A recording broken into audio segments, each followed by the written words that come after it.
Hey everyone, welcome to another video. Today we are going to be doing an oil change on the 87 Honda Civic SI race car project surprise thing series. Yeah, if you haven't seen that, go check it out. But today I'm going to show you how to change your oil, which a lot of people know how to do, but a lot of people don't know how to do. So I figured while I'm at it, I'm changing the oil, doing maintenance stuff. We're going to do that. I'll teach you how to do it on the car. So, yep. Let's get it. Pretty simple. If you don't know, quick rundown. Your engine has pistons. Pistons move up and down. Gas go into a piston. Gas with air make boom. Boom make car go, right? But each of these pistons moves. In this case, it's a 4-cylinder, 4 spark plugs, 1, 2, 3, 4. Ignore that, that doesn't matter. 4 pistons move up and down. Obviously, the pistons need lubrication to move. That's what your oil does. So in order for the piston to move up and down, to make car go boom, to make car go move, you need to lubricate those pistons to allow them to move up and down. So depending on your type of oil, the viscosity, if it's full synthetic, if it's not, etc., changes how often you need to change your oil. Normally it's between every 5,000 and 10,000 miles, but your mileage may vary. And I'll explain what all that synthetic, full synthetic means and all the different codes and all that while we're at it when we get there. So number one, first thing to do, we're gonna pull our dipstick and just confirm that we need to change our oil. So your dipstick will be here. There's a little ring, pull it out. If you look at the end of the dipstick, there's 2 marks there. Can I set this down so it won't fall over? Oh, it fell over. Set this down here. All right, dipstick, pretty simple. The top mark means max oil. The bottom mark means low oil. You want your oil to be somewhere in the middle. You can see we have a good amount of oil. Second thing you want to check is color. New oil should be about a goldish, yellowish color. You can see on a rag here if I pat it down. Ours is a little dark, but the old oil was probably dark. Then I believe before the car got to us, it got topped off with new oil. That's why it's lighter than that. But it's always good to do an oil change when you first get a car. If it's secondhand, just do it anyways. It's not too hard to do and it may save your car. Again, to check your oil status, our dipstick in this case goes in that little hole down there and it slides all the way in. And then to check it, you pull it out. Take a look at the color. Ours is a little dark, and you can take a look at what the level's at, and then you want to wipe it off on a clean rag like so. Well, I'd use my other hand to wipe it off completely, but I'm holding the camera and you can put it in there. I normally check between 2 and 3 times just to be sure that I got an accurate reading. So yeah, you can see oil's a little dark, so we're going to change that. In our case, our car takes 1530, or at least that's what I think it took from the factory. I just read up on a couple forums.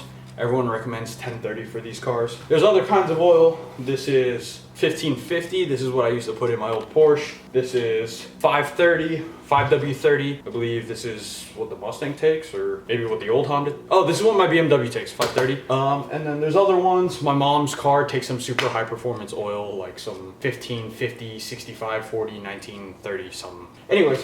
So what do the numbers mean? It really refers to viscosity. The number before the W is low temperature, and the number above is high temperature. So at low temperature, at I believe 0 degrees Fahrenheit or Celsius, I don't know, at some low temperature, 10 is the viscosity of the oil. Viscosity is how thick the oil is. The thicker your oil is, the more lubricated your engine will be. However, if it's too thick of oil, you could have problems with pressure and compression, but that's a whole other thing. But pretty much at low temperature, this is gonna be a 10 for viscosity, and at high temperature, which is the 30, that's gonna be the viscosity when it's at high temperature. So if something like 1550 versus 1030, it's going to be way more viscous at low temperature and way more viscous at high temperature. Something like 530 in comparison to 1030 will be less viscous at low temperature and more viscous at high temperature. What does all this mean? What does it all matter? Just use what your manufacturer recommends, but in some cases, if the car is being stored in the winter where it gets really cold, like in New Jersey, where it gets way colder than it does here in California, you want to put something that will stay viscous while it's cold out. It'll stay nice and thick and lubricated for your engine components. So, like I said, your car will kind of take whatever oil because you can put whatever you want in it depending on where you're at. If we're in California and the car manufacturer says put 1030 in it, put 1030 in it. But I'm saying if you wanted to put 540 or whatever because you live in, I don't know, somewhere where it gets cold, Connecticut or something. I don't know where it gets cold, where it snows. Then you could put something like 540 in it or something like that, or 530. Yeah, sorry, that was kind of a rant. I hope that makes sense. Low temperature viscosity. Jeez. Low temperature viscosity, high temperature viscosity. All right, let's go change the oil now. All right, I'm just gonna quickly run through this since we are running out of daylight. You can't really tell. There, we're running out of daylight. But anyways, simple to change oil. All you gotta do first is pull off your oil cap. This will be on the top of your engine. And the reason why you wanna take this out is because if you leave it plugged and you try to drain the oil from the bottom, there'll be no counter pressure to relieve the oil out of the bottom and it'll get stuck. Think about if you put your finger on the top of a straw while it's in liquid and pull it out, it keeps the liquid in the straw. When you release it, it lets out the liquid, yada, yada, yada. So yeah, you take off your oil fill cap. This is, again, where we're gonna fill the oil. And then find your oil filter. The oil filter on this car is down in here. It's right there. That orange thing down there, that's the oil filter on this car. Your oil filter will look something like this. See, it's got rings on the inside, and it's kind of like a, I don't know how to describe this. It looks like a can, and this screws onto the car. Screw, screw, screw. Now go ahead and grab your handy dandy oil catch pan, or a bucket, or whatever you want to use to catch your old oil, and slide it under the car. Then once you're under the car, you're going to locate your oil drain plug. Ours is, let me get under here deeper so I can show you guys. Ours is right here. So once you get under the car, you're going to find your oil drain plug. Ours is right here. You can find it because this is your oil pan. Your oil pan should be right under your engine. You're gonna unscrew that and try not to drop the nut into the catch pan with all the oil. All right, all the oil is draining now. See it right there, nice and dark. Next up, another fun part is, like we located earlier, where the oil filter is, it's down there under the header. You're gonna go in from the bottom and twist it and take it out so that we can replace it with the new oil filter. This one I'm not gonna film because I gotta like mangle my arm up there to get it off, but you kind of get the idea. You just gotta locate it, twist it, and pull it out.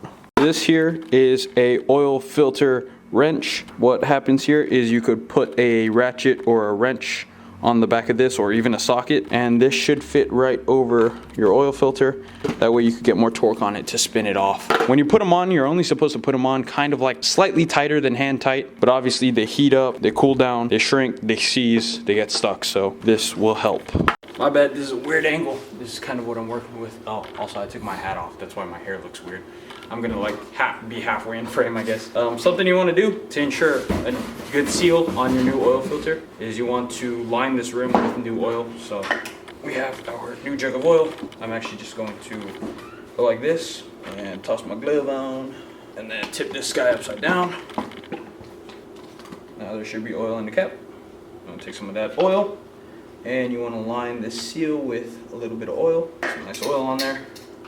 And that will ensure that you get a proper seal to the motor. Oh, I guess also while we're here, I can show you what good oil is supposed to look like. See how dark the oil was earlier. I don't know if you guys will be able to see that. It's kind of like a goldish color. Oh, I just dripped some oil. Yeah, is that goldish color in there? That's what oil is supposed to look like. Not kind of brown like what we pulled out earlier. I'm gonna go clean this up now. All right, again, not gonna film because I can't get the camera under there. Just gonna take this filter and screw it in where our old filter went. What you wanna do is you wanna get it on hand tight, plus about like half turn, quarter turn of a wrench with the filter wrench on it. So about hand tight plus a quarter turn with a wrench. So, yep. New filter's on. We're gonna take our funnel and toss it into the fill hole and then fill our car with the new oil, and then we're all done. Just put the cap on and we're done. The manufacturer always recommends a certain amount of oil. I'm just gonna fill it up and check the dipstick until we're right in the middle of those two lines. Should be all set. I also forgot to mention, make sure you put in the drain plug back into the oil pan, or else your oil is just gonna spew out the bottom. That may or may not have just happened. Whoops. Yeah, that's what oil is supposed to look like. Oh, I'm gross. I just completely realized that I forgot to outro that video. I am standing this way because I am working on the Civic. We rolled it back into the garage. I'm just masking off some of the trims so I could paint those black again. But yeah, changed oil. I'm gonna bleed the cooling system next, and hopefully that thermostat works that's in there now.